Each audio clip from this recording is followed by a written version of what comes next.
ಓಂ ಶಾಂತಿ 15/12/2025 ಪ್ರಾರ್ಥ ಮುರುಳಿ ಬಾಪ್ತಾದ ಮಧುಬನ. ಮಧುರ ಮಕ್ಕಳೇ, ನೀವೀಗ ಆತ್ಮಿಕ ತಂದೆಯ ಮೂಲಕ ಆತ್ಮಿಕ ವ್ಯಾಯಾಮವನ್ನು ಕಲಿಯುತ್ತಿದ್ದೀರಿ. ಈ ವ್ಯಾಯಾಮದಿಂದಲೇ ಮುಕ್ತಿಧಾಮ ಶಾಂತಿಧಾಮಕ್ಕೆ ಹೊರಟು ಹೋಗುವಿರಿ. ಪ್ರಶ್ನೆ: ತಂದೆಯು ಮಕ್ಕಳಿಗೆ ಪುರುಷಾರ್ಥ ಮಾಡಿಸುತ್ತಿರುತ್ತಾರೆ, ಆದರೆ ಮಕ್ಕಳು ಯಾವ ಮಾತಿನಲ್ಲಿ ಬಹಳ ಸ್ಟ್ರಿಕ್ಟ್ ಕಟ್ಟುನಿಟ್ಟಾಗಿ ಇರಬೇಕಾಗಿದೆ? ಉತ್ತರ: ಹಳೆಯ ಪ್ರಪಂಚಕ್ಕೆ ಬೆಂಕಿ ಬೀಳುವ ಮೊದಲೇ ತಯಾರಾಗಿರಿ. ತಮ್ಮನ್ನು ಆತ್ಮನೆಂದು ತಿಳಿದು ತಂದೆಯ ನೆನಪಿನಲ್ಲಿದ್ದು ತಂದೆಯಿಂದ ಸಂಪೂರ್ಣ ಆಸ್ತಿಯನ್ನು ತೆಗೆದುಕೊಳ್ಳುವುದರಲ್ಲಿ ಬಹಳ ಕಟ್ಟುನಿಟ್ಟಾಗಿರಬೇಕಾಗಿದೆ. ಅನುತ್ತೀರ್ಣರಾಗಬಾರದು. ಹೇಗೆ ಆ ವಿದ್ಯಾರ್ಥಿಗಳು ಅನುತ್ತೀರ್ಣರಾದರೆ ಪಶ್ಚಾತ್ತಾಪ ಪಡುತ್ತಾರೆ, ನಮ್ಮದು ಇಡೀ ವರ್ಷ ವ್ಯರ್ಥವಾಗಿ ಹೋಯಿತು ಎಂದು ತಿಳಿಯುತ್ತಾರೆ.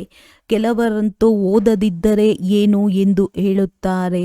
ಆದರೆ ನೀವು ಇದರಲ್ಲಿ ಬಹಳ ಬಿಗಿಯಾಗಿರಬೇಕು. ಶಿಕ್ಷಕರು ಟೂ ಲೇಟ್ ಎಂದು ಹೇಳುವಂತಾಗಬಾರದು. ಓಂ ಶಾಂತಿ. ಆತ್ಮಿಕ ತಂದೆಯು ಆತ್ಮಿಕ ಮಕ್ಕಳಿಗೆ ಆತ್ಮಿಕ ಪಾಠಶಾಲೆಯಲ್ಲಿ ಆದೇಶ ನೀಡುತ್ತಾರೆ, ಅಥವಾ ಈ ರೀತಿ ಹೇಳಬಹುದು, ಮಕ್ಕಳಿಗೆ ವ್ಯಾಯಾಮವನ್ನು ಕಲಿಸುತ್ತಾರೆ. ಹೇಗೆ ಶಿಕ್ಷಕರು ಆದೇಶ ನೀಡುತ್ತಾರೆ ಹಾಗೂ ವ್ಯಾಯಾಮವನ್ನು ಕಲಿಸುತ್ತಾರಲ್ಲವೇ, ಈ ಆತ್ಮಿಕ ತಂದೆಯೂ ಸಹ ಮಕ್ಕಳಿಗೆ ಡೈರೆಕ್ಟ್ ಹೇಳುತ್ತಾರೆ. ಏನು ಹೇಳುತ್ತಾರೆ? ಮನ್ಮನಾಭವ. ಹೇಗೆ ಅವರು ಅಟೆನ್ಷನ್ ಪ್ಲೀಸ್ ಎಂದು ಹೇಳುತ್ತಾರೆ, ಹಾಗೆಯೇ ತಂದೆಯೂ ಹೇಳುತ್ತಾರೆ ಮನ್ಮನಾಭವ. ಇದು ಹೇಗೆ ಪ್ರತಿಯೊಬ್ಬರೂ ತಮ್ಮ ಮೇಲೆ ಕೃಪೆ ತೋರಿಸಿಕೊಂಡಂತೆ ತಂದೆಯು ತಿಳಿಸುತ್ತಾರೆ, ಮಕ್ಕಳೇ ನನ್ನೊಬ್ಬನನ್ನೇ ನೆನಪು ಮಾಡಿ ಅಶರೀರಿಯಾಗಿ ಈ ಆತ್ಮಿಕ ವ್ಯಾಯಾಮವನ್ನು ಆತ್ಮಗಳಿಗೆ ಆತ್ಮಿಕ ತಂದೆಯೇ ಕಲಿಸುತ್ತಾರೆ. ಅವರು ಪರಮ ಶಿಕ್ಷಕನಾಗಿದ್ದಾರೆ. ನೀವೆಲ್ಲರೂ ಉಪಾಧ್ಯಾಯರಾಗಿದ್ದೀರಿ. ನೀವು ಸಹ ಎಲ್ಲರಿಗೆ ಹೇಳುತ್ತೀರಿ, ನೀವು ತಮ್ಮನ್ನು ಆತ್ಮನೆಂದು ತಿಳಿಯಿರಿ, ತಂದೆಯನ್ನು ನೆನಪು ಮಾಡಿ ದೇಹಿ ಅಭಿಮಾನಿ ಭವ. ಮನ್ಮನಾಭವದ ಅರ್ಥವೂ ಇದೇ ಆಗಿದೆ. ತಂದೆಯು ಮಕ್ಕಳ ಕಲ್ಯಾಣಕ್ಕಾಗಿ ಸಲಹೆ ಕೊಡುತ್ತಾರೆ. ತಾನು ಯಾರಿಂದಲೂ ಕಲಿತಿಲ್ಲ, ಮತ್ತೆಲ್ಲ ಶಿಕ್ಷಕರು ಸ್ವಯಂ ಕಲಿತು ನಂತರ ಕಲಿಸುತ್ತಾರೆ. ಆದರೆ ಈ ಶಿಕ್ಷಕರು ಯಾವುದೇ ಶಾಲೆಯಲ್ಲಿ ಓದಿ ಕಲಿತಿಲ್ಲ. ಇವರು ಕೇವಲ ಕಲಿಸಿಕೊಡುತ್ತಾರೆ. ನಾನು ನೀವಾತ್ಮಗಳಿಗೆ ಆತ್ಮಿಕ ವ್ಯಾಯಾಮವನ್ನು ಕಲಿಸುತ್ತೇನೆಂದು ಹೇಳುತ್ತಾರೆ. ಅವರೆಲ್ಲರೂ ದೈಹಿಕ ಮಕ್ಕಳಿಗೆ ದೈಹಿಕ ವ್ಯಾಯಾಮವನ್ನು ಕಲಿಸುತ್ತಾರೆ. ಅವರು ವ್ಯಾಯಾಮವನ್ನು ಶರೀರದಿಂದಲೇ ಮಾಡಲಾಗುತ್ತದೆ. ಇದರಲ್ಲಿ ಶರೀರದ ಮಾತಿಲ್ಲ. ತಂದೆಯು ತಿಳಿಸುತ್ತಾರೆ, ನನಗೆ ಯಾವುದೇ ಶರೀರವಿಲ್ಲ. ನಾನಂತೂ ವ್ಯಾಯಾಮವನ್ನು ಕಲಿಸುತ್ತೇನೆ, ಸಲಹೆ ನೀಡುತ್ತೇನೆ. ನನ್ನಲ್ಲಿ ವ್ಯಾಯಾಮವನ್ನು ಕಲಿಸುವ ಪಾತ್ರವು ಡ್ರಾಮಾ ಅನುಸಾರ ಅಡಕವಾಗಿದೆ, ಸರ್ವಿಸ್ ಅಡಕವಾಗಿದೆ. ವ್ಯಾಯಾಮವನ್ನು ಕಲಿಸುವುದಕ್ಕಾಗಿಯೇ ಬರುತ್ತೇನೆ. ನೀವು ತಮೋಪ್ರಧಾನರಿಂದ ಸತೋಪ್ರಧಾನರಾಗಬೇಕಾಗಿದೆ. ಇದು ಬಹಳ ಸಹಜವಾಗಿದೆ. ಏಣಿಯ ಚಿತ್ರವು ನಿಮ್ಮ ಬುದ್ಧಿಯಲ್ಲಿದೆ. ಹೇಗೆ 84 ಜನ್ಮಗಳ ಚಕ್ರವನ್ನು ಸುತ್ತಿ ಕೆಳಗಿಳಿದಿದ್ದೇವೆ, ನೀವೀಗ ಹಿಂತಿರುಗಿ ಹೋಗಬೇಕೆಂದು ತಂದೆಯು ತಿಳಿಸುತ್ತಾರೆ. ಈ ರೀತಿ ಮತ್ಯಾರೂ ತಮ್ಮ ಅನುಯಾಯಿಗಳಿಗೆ ಅಥವಾ ವಿದ್ಯಾರ್ಥಿಗಳಿಗೆ ಏ ಆತ್ಮಿಕ ಮಕ್ಕಳೇ ಈಗ ಹಿಂತಿರುಗಿ ಹೋಗಬೇಕೆಂಬ ಮಾತನ್ನು ತಿಳಿಸುವುದಿಲ್ಲ. ಆತ್ಮಿಕ ತಂದೆಯ ವಿನಃ ಮತ್ಯಾರೂ ಈ ರೀತಿ ತಿಳಿಸಲು ಸಾಧ್ಯವಿಲ್ಲ. ಮಕ್ಕಳಿಗೆ ತಿಳಿದಿದೆ, ನಾವೀಗ ಹಿಂತಿರುಗಿ ಹೋಗಬೇಕಾಗಿದೆ. ಈ ಪ್ರಪಂಚವೇ ಈಗ ತಮೋಪ್ರಧಾನವಾಗಿದೆ. ನಾವು ಸತೋಪ್ರಧಾನ ಪ್ರಪಂಚದ ಮಾಲೀಕರಾಗಿದ್ದೆವು. ನಂತರ 84 ಜನ್ಮಗಳ ಚಕ್ರವನ್ನು ಸುತ್ತಿ ತಮೋಪ್ರಧಾನ ಪ್ರಪಂಚದ ಮಾಲೀಕರಾಗಿದ್ದೇವೆ. ಇಲ್ಲಿ ದುಃಖವೇ ದುಃಖವಿದೆ. ತಂದೆಗೆ ದುಃಖಹರ್ತ ಸುಖಕರ್ತನೆಂದು ಹೇಳುತ್ತಾರೆ. ಅರ್ಥಾತ್ ತಮೋಪ್ರಧಾನರಿಂದ ಸತೋಪ್ರಧಾನರನ್ನಾಗಿ ಮಾಡುವವರು ಒಬ್ಬರೇ ತಂದೆಯಾಗಿದ್ದಾರೆ. ನೀವು ಮಕ್ಕಳು ತಿಳಿದುಕೊಂಡಿದ್ದೀರಿ. ನಾವು ಬಹಳ ಸುಖವನ್ನು ನೋಡಿದ್ದೇವೆ. ಹೇಗೆ ರಾಜ್ಯಭಾರ ಮಾಡಿದ್ದೆವು ಎಂಬುದು ನೆನಪಿಲ್ಲ. ಆದರೆ ಗುರಿ ಧ್ಯೇಯವು ಸನ್ಮುಖದಲ್ಲಿದೆ. ಸ್ವರ್ಗವು ಹೂವಿನ ಉದ್ಯಾನವನವಾಗಿದೆ. ನಾವೀಗ ಮುಳ್ಳುಗಳಿಂದ ಹೂಗಳಾಗುತ್ತಿದ್ದೇವೆ. ಹೇಗೆ ನಿಶ್ಚಯವನ್ನಿಡುವುದು ಎಂದು ನೀವು ಹೇಳುವುದಿಲ್ಲ. ಒಂದು ವೇಳೆ ಸಂಶಯವಿದ್ದರೆ ವಿನಶ್ಯಂತಿಯಾಗುವರು. ಶಾಲೆಯಿಂದ ಹೆಜ್ಜೆಯನ್ನು ಹೊರತೆಗೆದರೆ ವಿದ್ಯಾಭ್ಯಾಸವು ನಿಂತು ಹೋಗುವುದು, ಪದವಿಯು ವಿನಾಶವಾಗುವುದು, ಬಹಳ ನಷ್ಟವಾಗುತ್ತದೆ. ಅಂದರೆ ಅವರು ಪ್ರಜೆಗಳಲ್ಲಿಯೂ ಕಡಿಮೆ ಪದವಿಯನ್ನು ಪಡೆಯುತ್ತಾರೆ. ಮೂಲ ಮಾತು ಸತೋಪ್ರಧಾನ. ಪೂಜ್ಯ ದೇವಿ ದೇವತೆಗಳಾಗಬೇಕಾಗಿದೆ. ಈಗಂತೂ ದೇವತೆಗಳಲ್ಲ, ನೀವು ಬ್ರಾಹ್ಮಣರಿಗೆ ತಿಳುವಳಿಕೆ ಬಂದಿದೆ. ಬ್ರಾಹ್ಮಣರೇ ಬಂದು ತಂದೆಯಿಂದ ಈ ಡ್ರಿಲ್ಲನ್ನು ಕಲಿಯುತ್ತೀರಿ. ಒಳಗೆ ಖುಷಿಯೂ ಇರುತ್ತದೆ. ಈ ವಿದ್ಯೆಯು ಬಹಳ ಇಷ್ಟವಾಗುತ್ತದೆ ಎಲ್ಲವೇ ಭಗವಾನುವಾಚವಾಗಿದೆ. ಬಲೆ ಅವರು ಕೃಷ್ಣನ ಹೆಸರನ್ನು ಹಾಕಿದ್ದಾರೆ. ಆದರೆ ನೀವು ತಿಳಿದುಕೊಂಡಿದ್ದೀರಿ, ಕೃಷ್ಣನು ಈ ಡ್ರಿಲ್ಲನ್ನು ಕಲಿಸಲಿಲ್ಲ. ಇದನ್ನು ತಂದೆಯೇ ಕಲಿಸುತ್ತಾರೆ. ಕೃಷ್ಣನ ಆತ್ಮವೂ ಸಹ ಭಿನ್ನ ನಾಮರೂಪಗಳನ್ನು ಧಾರಣೆ ಮಾಡುತ್ತಾ ಈಗ ತಮೋಪ್ರಧಾನವಾಗಿದೆ. ಆ ಆತ್ಮನಿಗೂ ಸಹ ತಂದೆಯು ರಾಜಯೋಗವನ್ನು ಕಲಿಸುತ್ತಾರೆ. ಆದರೆ ತಂದೆಯು ಯಾರಿಂದಲೂ ಕಲಿಯುವುದಿಲ್ಲ. ಮತ್ತೆಲ್ಲರೂ ಯಾರಿಂದಲಾದರೂ ಅವಶ್ಯವಾಗಿ ಕಲಿಯುತ್ತಾರೆ. ಆದರೆ ಇವರು ಕಲಿಸುವಂತಹ ಆತ್ಮಿಕ ತಂದೆಯಾಗಿದ್ದಾರೆ. ಅವರು ನಿಮಗೆ ಕಲಿಸುತ್ತಾರೆ, ಮತ್ತೆ ನೀವು ಅನ್ಯರಿಗೆ ಕಲಿಸಿಕೊಡುತ್ತೀರಿ. ನೀವು 84 ಜನ್ಮಗಳನ್ನು ಪಡೆದು ಪತಿತರಾಗಿದ್ದೀರಿ. ಈಗ ಮತ್ತೆ ಪಾವನರಾಗಬೇಕಾಗಿದೆ. ಅದಕ್ಕಾಗಿ ಆತ್ಮಿಕ ತಂದೆಯನ್ನು ನೆನಪು ಮಾಡಿ. ಭಕ್ತಿ ಮಾರ್ಗದಲ್ಲಿ ನೀವು ಏ ಪತಿತ ಪಾವನ ಎಂದು ಹಾಡುತ್ತಾ ಬಂದಿದ್ದೀರಿ. ಈಗಲೂ ಸಹ ನೀವು ಎಲ್ಲಿಯಾದರೂ ಹೋಗಿ ನೋಡಿ. ನೀವು ರಾಜ ಋಷಿಗಳಲ್ಲವೇ? ಎಲ್ಲಿ ಬೇಕಾದರೂ ತಿರುಗಾಡಬಹುದು. ನಿಮಗೆ ಯಾವುದೇ ಬಂಧನವಿಲ್ಲ. ನಿಮಗೆ ಈ ನಿಶ್ಚಯವಿದೆ, ಬೇಅದ್ದಿನ ತಂದೆಯು ನಮ್ಮ ಸೇವೆಗಾಗಿ ಬಂದಿದ್ದಾರೆ. ಅಂದ ಮೇಲೆ ತಂದೆಯು ಮಕ್ಕಳಿಂದ ವಿದ್ಯೆಯ ಶುಲ್ಕವನ್ನು ಹೇಗೆ ತೆಗೆದುಕೊಳ್ಳುವರು? ಹೇಗೆ ಶಿಕ್ಷಕನ ಮಕ್ಕಳು ಅದೇ ಶಾಲೆಯಲ್ಲಿ ಓದುತ್ತಿದ್ದರೆ ಅವರಿಗೆ ಉಚಿತವಾಗಿ ಓದಿಸುತ್ತಾರಲ್ಲವೇ? ಹಾಗೆಯೇ ಈ ತಂದೆಯೂ ಸಹ ಉಚಿತವಾಗಿ ಓದಿಸುತ್ತಾರೆ. ಅಂದ ಮೇಲೆ ನಾವು ಎಲ್ಲವನ್ನೂ ತಂದೆಗೆ ಕೊಡುತ್ತೇವೆ ಎಂದು ತಿಳಿಯಬೇಡಿ. ಇದು ಶುಲ್ಕವಲ್ಲ. ವಾಸ್ತವದಲ್ಲಿ ನೀವು ತಂದೆಗೆ ಕೊಡುವುದೇನೂ ಇಲ್ಲ. ಬದಲಾಗಿ ನೀವು ಇನ್ನೂ ಅವರಿಂದ ಇನ್ನಷ್ಟು ಪಡೆದುಕೊಳ್ಳುತ್ತೀರಿ. ಮನುಷ್ಯರು ದಾನ ಪುಣ್ಯ ಮಾಡುತ್ತಾರೆ. ಇದರ ಫಲವು ನಮಗೆ ಇನ್ನೊಂದು ಜನ್ಮದಲ್ಲಿ ಸಿಗುವುದೆಂದು ತಿಳಿಯುತ್ತಾರೆ. ಅವರಿಗೆ ಅಲ್ಪಕಾಲದ ಕ್ಷಣಭಂಗೂರ ಸುಖವು ಸಿಗುತ್ತದೆ. ಬಲೆ ಇನ್ನೊಂದು ಜನ್ಮದಲ್ಲಿ ಸಿಗುತ್ತದೆ. ಆದರೆ ಅದು ಕೆಳಗಿಳಿಯುವಂತಹ ಜನ್ಮದಲ್ಲಿಯೇ ಸಿಗುತ್ತದೆ. ಏಣಿಯನ್ನು ಇಳಿಯುತ್ತಲೇ ಬರುತ್ತೀರಲ್ಲವೇ? ಈಗ ನೀವು ಏನೆಲ್ಲವನ್ನು ಮಾಡುತ್ತೀರೋ ಅದು ಏರುವ ಕಲೆಯಲ್ಲಿ ಹೋಗುವುದಕ್ಕಾಗಿ ಮಾಡುತ್ತೀರಿ. ಕರ್ಮದ ಫಲವೆಂದು ಹೇಳುತ್ತಾರಲ್ಲವೇ? ಆತ್ಮಕ್ಕೆ ಕರ್ಮದ ಫಲ ಸಿಗುತ್ತದೆ. ಈ ಲಕ್ಷ್ಮೀನಾರಾಯಣರಿಗೂ ಸಹ ಕರ್ಮಗಳ ಫಲವೇ ಸಿಕ್ಕಿದೆಯಲ್ಲವೇ? ಬೇಅದ್ದಿನ ತಂದೆಯಿಂದ ಬೇಅದ್ದಿನ ಫಲವು ಸಿಗುತ್ತದೆ. ಭಕ್ತಿಯಲ್ಲಿ ಇಂಡೈರೆಕ್ಟ್ ಫಲವೂ ಸಿಗುತ್ತದೆ. ಡ್ರಾಮಾದಲ್ಲಿ ನಿಗದಿಯಾಗಿದೆ. ಇದು ಸಹ ಮಾಡಲ್ಪಟ್ಟ ನಾಟಕವಾಗಿದೆ. ನಿಮಗೆ ತಿಳಿದಿದೆ, ನಾವು ಕಲ್ಪದ ನಂತರ ಬಂದು ತಂದೆಯಿಂದ ಬೇಅದ್ದಿನ ಆಸ್ತಿಯನ್ನು ಪಡೆಯುತ್ತೇವೆ. ತಂದೆಯು ನಮಗಾಗಿ ಶಾಲೆಯನ್ನು ಕಟ್ಟಿಸುತ್ತಾರೆ. ಅವೆಲ್ಲವೂ ದೈಹಿಕ ಶಾಲೆಗಳಾಗಿವೆ. ಯಾವುದನ್ನು ಭಿನ್ನ ಭಿನ್ನ ಪ್ರಕಾರದಿಂದ ಅರ್ಧಕಲ್ಪ ಓದುತ್ತಾ ಬಂದಿರಿ. ಈಗ ತಂದೆಯು 21 ಜನ್ಮಗಳಿಗಾಗಿ ಎಲ್ಲ ದುಃಖಗಳನ್ನು ದೂರ ಮಾಡಲು ಓದಿಸುತ್ತಾರೆ. ಅಲ್ಲಿ ರಾಜಧಾನಿ ಇರುತ್ತದೆ. ಅದರಲ್ಲಿ ನಂಬರ್ ವಾರಂತೂ ಬಂದೇ ಬರುತ್ತಾರೆ. ಹೇಗೆ ಇಲ್ಲಿಯೂ ಸಹ ರಾಜ, ರಾಣಿ, ಮಂತ್ರಿ, ಪ್ರಜೆ ಮೊದಲಾದವರೆಲ್ಲರೂ ನಂಬರ್ ವಾರ್ ಇರುತ್ತಾರೆ. ಇವರು ಹಳೆಯ ಪ್ರಪಂಚದಲ್ಲಿದ್ದಾರೆ. ಆದರೆ ಹೊಸ ಪ್ರಪಂಚದಲ್ಲಿ ಬಹಳ ಕಡಿಮೆ ಜನಸಂಖ್ಯೆ ಇರುತ್ತದೆ. ಬಹಳಷ್ಟು ಸುಖವಿರುತ್ತದೆ. ನೀವು ವಿಶ್ವದ ಮಾಲೀಕರಾಗುತ್ತೀರಿ. ರಾಜ ಮಹಾರಾಜರು ಇದ್ದು ಹೋಗಿದ್ದಾರೆ. ಅವರು ಎಷ್ಟೊಂದು ಖುಷಿಯನ್ನಾಚರಿಸುತ್ತಾರೆ. ಆದರೆ ತಂದೆಯು ತಿಳಿಸುತ್ತಾರೆ, ಅವರೆಲ್ಲರೂ ಕೆಳಗಿಳಿಯಲೇಬೇಕಾಗಿದೆ. ಎಲ್ಲರೂ ಕೆಳಗಿಳಿಯುತ್ತಾರೆ. ದೇವತೆಗಳ ಕಲೆಗಳು ಸಹ ನಿಧಾನವಾಗಿ ಕಡಿಮೆಯಾಗುತ್ತದೆ. ಆದರೆ ಅಲ್ಲಿ ರಾವಣ ರಾಜ್ಯವೇ ಇರುವುದಿಲ್ಲ. ಆದ್ದರಿಂದ ಸುಖವಿರುತ್ತದೆ. ಇಲ್ಲಿ ರಾವಣ ರಾಜ್ಯವಿದೆ. ನೀವು ಹೇಗೆ ಏರುತ್ತೀರೋ ಹಾಗೆಯೇ ಇಳಿಯುತ್ತೀರಿ. ಆತ್ಮಗಳು ನಾಮರೂಪವನ್ನು ಧಾರಣೆ ಮಾಡುತ್ತಾ ಕೆಳಗಿಳಿದು ಬಂದಿದ್ದೀರಿ.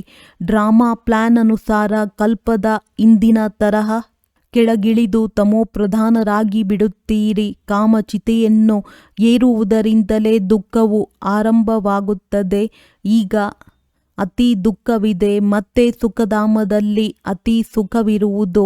ನೀವು ರಾಜ ಋಷಿಗಳಾಗಿದ್ದೀರಿ. ಆ ಸನ್ಯಾಸಿಗಳದ್ದು ಹಠಯೋಗವಾಗಿದೆ. ನೀವು ಯಾರೊಂದಿಗಾದರೂ ಕೇಳಿ, ರಚಯಿತ ಮತ್ತು ರಚನೆಯ ಆದಿ ಮಧ್ಯ ಅಂತ್ಯವನ್ನು ತಿಳಿದುಕೊಂಡಿದ್ದೀರಾ? ಇದಕ್ಕೆ ಅವರು ಇಲ್ಲವೆಂದು ಹೇಳಿಬಿಡುತ್ತಾರೆ. ಅಂದ ಮೇಲೆ ಯಾರು ಕೇಳುವರೋ ಅವರು ತಿಳಿದುಕೊಂಡಿರುತ್ತಾರೆ. ತಾನೇ ತಿಳಿದುಕೊಂಡಿಲ್ಲವೆಂದರೆ ಅನ್ಯರನ್ನು ಕೇಳಲು ಹೇಗೆ ಸಾಧ್ಯ? ನಿಮಗೆ ತಿಳಿದಿದೆ, ಋಷಿ ಮುನಿ ಮೊದಲಾದವರೂ ಸಹ ತ್ರಿಕಾಲದರ್ಶಿಗಳಾಗಿರಲಿಲ್ಲ. ತಂದೆಯು ನಮ್ಮನ್ನು ತ್ರಿಕಾಲದರ್ಶಿಗಳನ್ನಾಗಿ ಮಾಡುತ್ತಿದ್ದಾರೆ. ಈ ತಂದೆ ಬ್ರಹ್ಮ ಯಾರು ವಿಶ್ವದ ಮಾಲೀಕನಾಗಿದ್ದರೋ ಇವರಿಗೂ ಸಹ ಜ್ಞಾನವಿರಲಿಲ್ಲ. ಈ ಜನ್ಮದಲ್ಲಿಯೂ 60 ವರ್ಷಗಳ ತನಕ ಜ್ಞಾನವಿರಲಿಲ್ಲ. ಯಾವಾಗ ಇವರಲ್ಲಿ ತಂದೆಯು ಪ್ರವೇಶಿಸಿದ್ದರೋ ಆಗಿನಿಂದ ನಿಧಾನವಾಗಿ ಎಲ್ಲವನ್ನು ತಿಳಿಸುತ್ತಾ ಹೋಗುತ್ತಾರೆ. ಬಲೆ ಕೆಲವರು ನಿಶ್ಚಯ ಬುದ್ಧಿಯವರಾಗುತ್ತಾರೆ. ಆದರೂ ಸಹ ಮಾಯೆಯು ಅನೇಕರನ್ನು ಬೀಳಿಸುತ್ತಾ ಇರುತ್ತದೆ. ತಂದೆಯು ಹೆಸರನ್ನು ಹೇಳುವುದಿಲ್ಲ, ಏಕೆಂದರೆ ನಿರಾಶಾವಾದಿಗಳಾಗಿ ಬಿಡುತ್ತಾರೆ. ಎಲ್ಲರ ಸಮಾಚಾರವಂತೂ ಬರುತ್ತದೆಯಲ್ಲವೇ? ಕೆಟ್ಟ ಸಂಘವನ್ನು ಸೇರಿದರೂ ಅಥವಾ ಹೊಸದಾಗಿ ವಿವಾಹ ಆಗಿರುವವರ ಜೊತೆ ಸಂಘವಾಯಿತೆಂದರೆ ಚಂಚಲವಾಗಿ ಬಿಡುವರು. ನಾವು ವಿವಾಹ ಮಾಡಿಕೊಳ್ಳದೇ ಇರಲು ಆಗುವುದಿಲ್ಲ ಎಂದು ಹೇಳುತ್ತಾರೆ. ಒಳ್ಳೆಯ ಮಹರತಿಗಳು ಪ್ರತಿನಿತ್ಯವೂ ತರಗತಿಗೆ ಬರುವವರು ಕೆಲವು ಬಾರಿ ಇಲ್ಲಿಗೂ ಬಂದು ಹೋಗಿದ್ದಾರೆ. ಅಂಥವರನ್ನು ಮಾಯಾರೂಪಿ ಮೊಸಳೆಯು ಹಿಡಿದುಕೊಂಡಿದೆ. ಹೀಗೆ ಬಹಳಷ್ಟು ಪ್ರಕರಣಗಳು ನಡೆಯುತ್ತಿರುತ್ತವೆ. ಇನ್ನು ವಿವಾಹ ಮಾಡಿಕೊಂಡಿಲ್ಲ, ಆದರೆ ಮಾಯೆಯು ಅವರನ್ನು ನುಂಗುತ್ತಿದೆ. ಅಂದರೆ ಸ್ತ್ರೀರೂಪಿ ಮಾಯೆಯು ಸೆಳೆಯುತ್ತಿರುತ್ತದೆ. ಅವರು ಮೊಸಳೆಯ ಬಾಯಲ್ಲಿ ಸಿಕ್ಕಿ ಹಾಕಿಕೊಂಡಿದ್ದಾರೆ. ಮತ್ತೆ ನಿಧಾನವಾಗಿ ಅದು ನುಂಗಿ ಬಿಡುತ್ತದೆ. ಕೆಲವರು ಹುಡುಗಾಟಿಕೆ ಮಾಡುತ್ತಾರೆ ಅಥವಾ ನೋಡುತ್ತಿದ್ದಂತೆಯೇ ಚಂಚಲವಾಗಿ ಬಿಡುತ್ತಾರೆ. ನಾವು ಮೇಲಿನಿಂದ ಒಮ್ಮೆಲೆ ಕೆಳಗೆ ಬಿದ್ದು ಹೋಗುತ್ತೇವೆ ಎಂಬುದನ್ನು ತಿಳಿದುಕೊಳ್ಳುತ್ತಾರೆ. ತಂದೆಯು ಹೇಳುತ್ತಾರೆ, ಇವರು ಬಹಳ ಒಳ್ಳೆಯ ಮಗುವಾಗಿದ್ದರು, ಪಾಪ ಮಾಯೆಗೆ ವಶವಾಗಿ ಬಿಟ್ಟರು. ತಂದೆಯಂತೂ ಮಕ್ಕಳಿಗೆ ಸದಾ ಇದನ್ನೇ ಬರೆಯುತ್ತಾರೆ, ಮಕ್ಕಳೇ, ಬ್ರಾಹ್ಮಣ ಜೀವನದಲ್ಲಿ ಅಮರವಾಗಿರಿ. ಎಲ್ಲಿಯೂ ಮಾಯೆಯ ಪ್ರಭಾವ ಬೀರದಿರಲಿ. ಶಾಸ್ತ್ರಗಳಲ್ಲಿಯೂ ಕೆಲವೊಂದು ಮಾತುಗಳಿವೆ. ಈ ಮಾತುಗಳು ನಂತರದಲ್ಲಿ ಗಾಯನ ಮಾಡಲ್ಪಡುತ್ತವೆ. ಅಂದಾಗ ನೀವು ಪುರುಷಾರ್ಥ ಮಾಡಿಸುತ್ತೀರಿ. ಎಲ್ಲಿಯೂ ಮಾಯಾರೂಪಿ ಮೊಸಳೆಯು ನುಂಗಿ ಹಾಕುವಂತಾಗಬಾರದು. ಮಾಯೆಯು ಭಿನ್ನ ರೂಪದಿಂದ ಹಿಡಿದುಕೊಳ್ಳುತ್ತದೆ. ಮೂಲ ಮಾತು ಕಾಮ ಮಹಾಶತ್ರುವಾಗಿದೆ. ಇದರಿಂದ ಬಹಳ ಸಂಭಾಲನೆ ಮಾಡಿಕೊಳ್ಳಬೇಕಾಗಿದೆ. ಪತಿತ ಪ್ರಪಂಚದಿಂದ ಪಾವನ ಪ್ರಪಂಚವು ಹೇಗಾಗುತ್ತಿದೆ ಎಂಬುದನ್ನು ನೀವು ನೋಡುತ್ತೀರಿ. ಇದರಲ್ಲಿ ತಬ್ಬಿಬ್ಬಾಗುವ ಮಾತೇ ಇಲ್ಲ. ಕೇವಲ ತಮ್ಮನ್ನು ಆತ್ಮನೆಂದು ತಿಳಿದು ತಂದೆಯನ್ನು ನೆನಪು ಮಾಡುವುದರಿಂದ ಎಲ್ಲ ದುಃಖಗಳು ದೂರವಾಗಿ ಬಿಡುತ್ತದೆ. ತಂದೆಯೇ ಪತಿತ ಪಾವನ ಆಗಿದ್ದಾರೆ. ಇದು ಯೋಗ ಬಲವಾಗಿದೆ. ಭಾರತದ ಪ್ರಾಚೀನ ರಾಜಯೋಗವು ಬಹಳ ಪ್ರಸಿದ್ಧವಾಗಿದೆ. ತಂದೆಯೇ ಪತಿತ ಪಾವನ ಆಗಿದ್ದಾರೆ. ಇದು ಯೋಗ ಬಲವಾಗಿದೆ. ಭಾರತದ ಪ್ರಾಚೀನ ರಾಜಯೋಗವು ಬಹಳ ಪ್ರಸಿದ್ಧವಾಗಿದೆ. ಕ್ರಿಸ್ತನಿಗೆ 3000 ವರ್ಷ 3000 ವರ್ಷಗಳ ಮೊದಲು ಸ್ವರ್ಗವಿತ್ತೆಂದು ಹೇಳುತ್ತಾರೆ. ಅಂದ ಮೇಲೆ ಅವಶ್ಯವಾಗಿ ಮತ್ಯಾವುದೇ ಧರ್ಮವಿರುವುದಿಲ್ಲ. ಎಷ್ಟು ಸಹಜ ಮಾತಾಗಿದೆ. ಆದರೆ ತಿಳಿದುಕೊಂಡಿಲ್ಲ. ನೀವೀಗ ತಿಳಿದಿದ್ದೀರಿ. ಆ ರಾಜ್ಯವನ್ನು ಪುನಃ ಸ್ಥಾಪನೆ ಮಾಡುವ ತಂದೆಯು ಬಂದಿದ್ದಾರೆ. 5000 ವರ್ಷಗಳ ಮೊದಲೂ ಸಹ ಶಿವ ತಂದೆಯು ಬಂದಿದ್ದರು.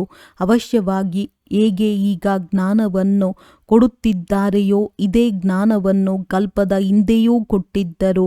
ಸ್ವಯಂ ತಂದೆಯೇ ಹೇಳುತ್ತಾರೆ, ನಾನು ಕಲ್ಪವೂ ಸಂಗಮದಲ್ಲಿ ಸಾಧಾರಣ ತನುವಿನಲ್ಲಿ ಬಂದು ರಾಜಯೋಗವನ್ನು ಕಲಿಸುತ್ತೇನೆ. ನೀವು ರಾಜ ಋಷಿಗಳಾಗಿದ್ದೀರಿ. ಮೊದಲು ಆಗಿರಲಿಲ್ಲ. ಈಗ ತಂದೆಯು ಬಂದಿದ್ದಾರೆ. ಆದ್ದರಿಂದ ನೀವು ತಂದೆಯ ಬಳಿ ಇದ್ದೀರಿ. ಓದುತ್ತೀರಿ. ಸ್ಥೂಲ ಸೂಕ್ಷ್ಮ ಸೇವೆಯನ್ನು ಮಾಡುತ್ತೀರಿ. ಭಕ್ತಿ ಮಾರ್ಗದಲ್ಲಿಯೂ ಸರ್ವಿಸ್ ಮಾಡುತ್ತಾರೆ ಮತ್ತು ಗೃಹಸ್ಥವನ್ನು ಸಂಭಾಲನೆ ಮಾಡುತ್ತಾರೆ. ತಂದೆಯು ತಿಳಿಸುತ್ತಾರೆ, ಈಗ ಭಕ್ತಿಯು ಮುಕ್ತಾಯವಾಯಿತು. ಜ್ಞಾನವು ಆರಂಭವಾಗುತ್ತದೆ. ನಾನು ಜ್ಞಾನದಿಂದ ಸದ್ಗತಿ ಕೊಡಲು ಬರುತ್ತೇನೆ. ತಂದೆಯು ನಮ್ಮನ್ನು ಪಾವನರನ್ನಾಗಿ ಮಾಡುತ್ತಿದ್ದಾರೆಂಬುದೂ ಸಹ ನಿಮ್ಮ ಬುದ್ಧಿಯಲ್ಲಿದೆ. ತಂದೆಯು ಹೇಳುತ್ತಾರೆ, ಡ್ರಾಮಾ ಅನುಸಾರ ನಿಮಗೆ ಮಾರ್ಗವನ್ನು ತಿಳಿಸಲು ಬಂದಿದ್ದೇನೆ. ಶಿಕ್ಷಕರು ಓದಿಸುತ್ತಾರೆ. ಗುರಿ ಧ್ಯೇಯವೂ ಸನ್ಮುಖದಲ್ಲಿದೆ. ಇದು ಸರ್ವಶ್ರೇಷ್ಠ ವಿದ್ಯೆಯಾಗಿದೆ. ಹೇಗೆ ಕಲ್ಪದ ಹಿಂದೆಯೂ ತಿಳಿಸಿದ್ದರು ಅದನ್ನೇ ತಿಳಿಸುತ್ತಿರುತ್ತಾರೆ. ಈ ಸೃಷ್ಟಿ ಚಕ್ರವು ಟಿಕ್ ಟಿಕ್ ಎಂದು ನಡೆಯುತ್ತಿರುತ್ತದೆ. ಕ್ಷಣ ಪ್ರತಿಕ್ಷಣ ಯಾವುದು ಕಳೆದು ಹೋಯಿತೋ ಅದು ಮತ್ತೆ 5000 ವರ್ಷಗಳ ನಂತರ ಪುನರಾವರ್ತನೆಯಾಗುವುದು. ದಿನಗಳು ಕಳೆಯುತ್ತಾ ಹೋಗುತ್ತವೆ. ಈ ವಿಚಾರವು ಮತ್ಯಾರ ಬುದ್ಧಿಯಲ್ಲಿಯೂ ಇಲ್ಲ. ಸತ್ಯ, ತ್ರೇತ, ದ್ವಾಪರ, ಕಲಿಯುಗವು ಕಳೆದು ಹೋಯಿತು. ಅದು ಮತ್ತೆ ಪುನರಾವರ್ತನೆಯಾಗುವುದು. ಈಗ ಯಾವುದು ಕಳೆಯಿತೆಂದರೆ ಕಲ್ಪದ ಹಿಂದೆ ಏನು ಕಳೆದಿತ್ತೋ ಅದೇ ಕಳೆಯಿತು. ಇನ್ನು ಕೆಲವೇ ದಿನಗಳಿವೆ. ಮನುಷ್ಯರು ಲಕ್ಷಾಂತರ ವರ್ಷಗಳೆಂದು ಹೇಳುತ್ತಾರೆ. ಅವರ ಹೋಲಿಕೆಯಲ್ಲಿ ನೀವು ಹೇಳುತ್ತೀರಿ, ಇನ್ನೂ ಕೆಲವೇ ಗಂಟೆಗಳು ಉಳಿದಿವೆ. ಇದು ಸಹ ಡ್ರಾಮಾದಲ್ಲಿ ನಿಗದಿಯಾಗಿದೆ. ಯಾವಾಗ ಹಳೆಯ ಪ್ರಪಂಚಕ್ಕೆ ಬೆಂಕಿ ಬೀಳುವುದೋ ಆಗ ಜಾಗೃತರಾಗುತ್ತಾರೆ. ಆದರೆ ಟೂ ಲೇಟ್ ಆಗಿ ಬಿಡುತ್ತದೆ. ಆದ್ದರಿಂದ ತಂದೆಯು ಪುರುಷಾರ್ಥ ಮಾಡಿಸುತ್ತಿರುತ್ತಾರೆ. ಮಕ್ಕಳೇ ತಯಾರಾಗಿ ಕುಳಿತುಕೊಳ್ಳಿ. ಶಿಕ್ಷಕರು ಟೂ ಲೇಟ್ ಎಂದು ಹೇಳುವಂತಾಗಬಾರದು. ಅನುತ್ತೀರ್ಣರಾಗುವವರು ಬಹಳ ಪಶ್ಚಾತ್ತಾಪ ಪಡುತ್ತಾರೆ. ನಮ್ಮದು ಇಡೀ ವರ್ಷ ವ್ಯರ್ಥವಾಗಿ ಹೋಯಿತೆಂದು ತಿಳಿಯುತ್ತಾರೆ. ಇನ್ನು ಕೆಲವರು ಓದದಿದ್ದರೆ ಏನಾಗುವುದು? ನೀವು ಮಕ್ಕಳಂತೂ ಇದರಲ್ಲಿ ಬಹಳ ಸ್ಟ್ರಿಕ್ಟ್ ಆಗಿರಬೇಕು. ನಾವಂತೂ ತಂದೆಯಿಂದ ಪೂರ್ಣ ಆಸ್ತಿಯನ್ನು ತೆಗೆದುಕೊಳ್ಳುತ್ತೇವೆ. ತಮ್ಮನ್ನು ಆತ್ಮನೆಂದು ತಿಳಿದು ತಂದೆಯನ್ನು ನೆನಪು ಮಾಡಬೇಕಾಗಿದೆ. ಇದರಲ್ಲಿ ಯಾವುದೇ ಕಷ್ಟವಿದ್ದರೆ ತಂದೆಯೊಂದಿಗೆ ಕೇಳಬಹುದು. ಇದೇ ಮುಖ್ಯ ಮಾತಾಗಿದೆ. ತಂದೆಯು ಇಂದಿಗೆ 5000 ವರ್ಷಗಳ ಮೊದಲೂ ಸಹ ತಿಳಿಸಿದ್ದರು. ಮಕ್ಕಳೇ, ನನ್ನೊಬ್ಬನನ್ನೇ ನೆನಪು ಮಾಡಿ. ಪತಿತ ಪಾವನನು ನಾನಾಗಿದ್ದೇನೆ. ಕೃಷ್ಣನು ಎಲ್ಲರ ತಂದೆಯಲ್ಲ. ನೀವು ಶಿವ ಮತ್ತು ಕೃಷ್ಣನ ಪೂಜಾರಿಗಳಿಗೆ ಈ ಜ್ಞಾನವನ್ನು ತಿಳಿಸಿ.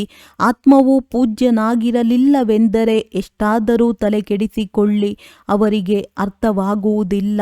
ಈಗ ನಾಸ್ತಿಕರಾಗುತ್ತಾರೆ. ಬಹುಶಃ ಮುಂದೆ ಹೋದಂತೆ ಆಸ್ತಿಕರಾಗಲೂಬಹುದು. ತಿಳಿದುಕೊಳ್ಳಿ. ಯಾರಾದರೂ ವಿವಾಹ ಮಾಡಿಕೊಂಡು ಕೆಳಗೆ ಬೀಳುತ್ತಾರೆಂದರೆ ಅವರು ಮತ್ತೆ ಬಂದು ಜ್ಞಾನವನ್ನು ತೆಗೆದುಕೊಂಡು ಮುಂದುವರಿಯಬಹುದು. ಆದರೆ ಆಸ್ತಿಯು ಬಹಳ ಕಡಿಮೆಯಾಗುವುದು, ಏಕೆಂದರೆ ಬುದ್ಧಿಯಲ್ಲಿ ಅನ್ಯರ ನೆನಪು ಕುಳಿತುಕೊಂಡಿತು. ಅದನ್ನು ತೆಗೆಯುವುದರಲ್ಲಿ ಬಹಳ ಕಷ್ಟವಾಗುತ್ತದೆ. ಮೊದಲು ಸ್ತ್ರೀಯ ನೆನಪು, ನಂತರ ಮಕ್ಕಳ ನೆನಪು ಬರುತ್ತದೆ. ಮಕ್ಕಳಿಗಿಂತಲೂ ಸ್ತ್ರೀಯ ನೆನಪು ಬಹಳ ಸೆಳೆಯುತ್ತದೆ, ಏಕೆಂದರೆ ಬಹಳ ಸಮಯದ ನೆನಪಲ್ಲವೇ.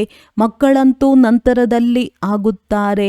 ಮತ್ತೆ ಮಿತ್ರ ಸಂಬಂಧಿ ಮಾವನ ಮನೆಯ ನೆನಪು ಬರುತ್ತದೆ. ಅದಕ್ಕಿಂತ ಮೊದಲು ಸ್ತ್ರೀ ಯಾರು ಬಹಳ ಸಮಯ ಜೊತೆ ನೀಡಿದ್ದಾರೆಯೋ ಅವರ ನೆನಪಿರುತ್ತದೆ. ಅದೇ ರೀತಿ ನಾವು ದೇವತೆಗಳ ಜೊತೆ ಬಹಳ ಸಮಯ ಇದ್ದೇವೆಂದು ನೀವು ಹೇಳುತ್ತೀರಿ. ಶಿವ ತಂದೆಯ ಜೊತೆ ಬಹಳ ಸಮಯದಿಂದ ಪ್ರೀತಿ ಇದೆ ಎಂದು ಹೇಳುವುದಿಲ್ಲ. ಯಾವ ತಂದೆಯು 5000 ವರ್ಷಗಳ ಮೊದಲೂ ಸಹ ನಮ್ಮನ್ನು ಪಾವನರನ್ನಾಗಿ ಮಾಡಿದ್ದರು, ಕಲ್ಪಕಲ್ಪವೂ ಬಂದು ನಮ್ಮ ರಕ್ಷಣೆ ಮಾಡುತ್ತಾರೆ. ಆದ್ದರಿಂದಲೇ ಅವರಿಗೆ ದುಃಖಹರ್ತ ಸುಖಕರ್ತನೆಂದು ಹೇಳುತ್ತಾರೆ. ನಿಮ್ಮ ಬುದ್ಧಿಯೋಗವು ಬಹಳ ಸ್ಪಷ್ಟವಾಗಿರಬೇಕು. ತಂದೆಯು ತಿಳಿಸುತ್ತಾರೆ, ನೀವು ಈ ಕಣ್ಣುಗಳಿಂದ ಏನೆಲ್ಲವನ್ನು ನೋಡುತ್ತೀರೋ ಅದೆಲ್ಲವೂ ಸ್ಮಶಾನವಾಗಲಿದೆ. ನೀವೀಗ ಸಂಗಮದಲ್ಲಿದ್ದೀರಿ, ಅಮರ ಲೋಕವು ಬರಲಿದೆ. ನಾವೀಗ ಪುರುಷೋತ್ತಮರಾಗಲು ಪುರುಷಾರ್ಥ ಮಾಡುತ್ತಿದ್ದೇವೆ. ಇದು ಕಲ್ಯಾಣಕಾರಿ ಪುರುಷೋತ್ತಮ ಸಂಗಮ ಯುಗವಾಗಿದೆ. ಪ್ರಪಂಚದಲ್ಲಿ ಏನೇನಾಗುತ್ತಿದೆ ಎಂಬುದನ್ನು ನೀವು ನೋಡುತ್ತಿರುತ್ತೀರಿ. ಈಗ ತಂದೆಯು ಬಂದಿದ್ದಾರೆ. ಆದ್ದರಿಂದ ಹಳೆಯ ಪ್ರಪಂಚವು ಸಮಾಪ್ತಿಯಾಗುವುದು. ಮುಂದೆ ಹೋದಂತೆ ಅನೇಕರಿಗೆ ಇದು ಗಮನಕ್ಕೆ ಬರುವುದು ಅವಶ್ಯವಾಗಿ. ಯಾರೋ ಗುಪ್ತ ರೂಪದಲ್ಲಿ ಬಂದಿದ್ದಾರೆ, ಪ್ರಪಂಚವನ್ನು ಪರಿವರ್ತನೆ ಮಾಡುತ್ತಿದ್ದಾರೆ. ಇದು ಅದೇ ಮಹಾಭಾರತ ಯುದ್ಧವಾಗಿದೆ.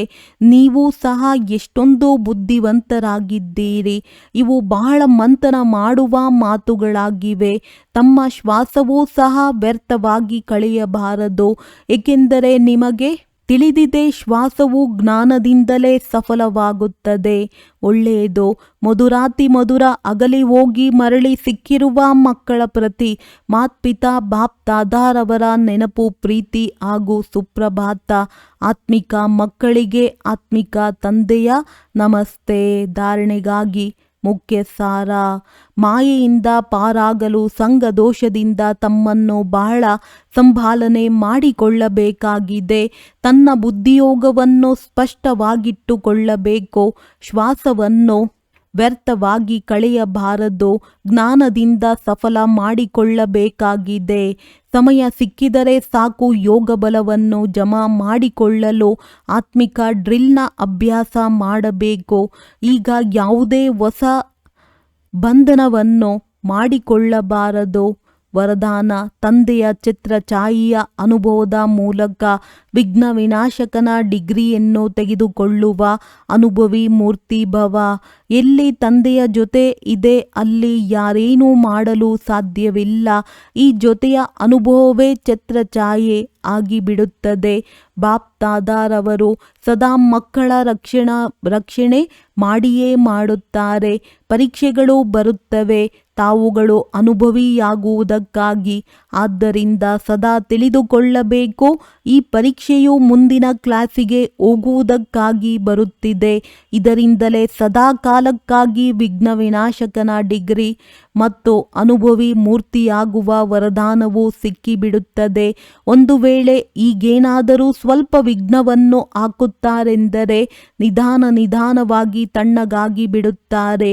ಸ್ಲೋಗನ್: ಯಾರು ಸಮಯದಲ್ಲಿ ಸಹಯೋಗಿಯಾಗುತ್ತಾರೆ ಅವರಿಗೆ ಒಂದಕ್ಕೆ ಪದಮದಷ್ಟು ಫಲ ಸಿಕ್ಕಿಬಿಡುತ್ತದೆ. ಅವ್ಯಕ್ತ ಸೂಚನೆ: ಈಗ ಸಂಪನ್ನ ಅಥವಾ ಕರ್ಮಾತೀತರಾಗುವುದರಲ್ಲಿ ತತ್ಪರರಾಗಿರಿ. ಹೇಗೆ ನೋಡುವುದು, ಕೇಳುವುದು, ಹೇಳುವುದು ಈ ವಿಶೇಷ ಕರ್ಮ ಸಹಜ ಬಂದಿದೆ, ಹಾಗೆಯೇ ಕರ್ಮಾತೀತರಾಗುವ ಸ್ಟೇಜ್ ಅರ್ಥಾತ್ ಕರ್ಮಗಳನ್ನು ಸಂಕ್ಷಿಪ್ತಗೊಳಿಸುವ ಶಕ್ತಿಯಿಂದ ಒಂದಾಗಿದೆ ಕರ್ಮ ಅಧೀನ ಸ್ಟೇಜ್, ಇನ್ನೊಂದಾಗಿದೆ ಕರ್ಮಾತೀತ ಅರ್ಥಾತ್ ಕರ್ಮ ಮಾಡಿಕೊಳ್ಳಿರಿ. ನನ್ನ ಕರ್ಮೇಂದ್ರಿಯ ಜೀತ್ ಸ್ವರಾಜ್ಯ ಅಧಿಕಾರಿ ಸರಿಯಾಗಿ ನಡೆಯುತ್ತಿದೆಯೇ? ಒಳ್ಳೆಯದು. ಓಂ ಶಾಂತಿ.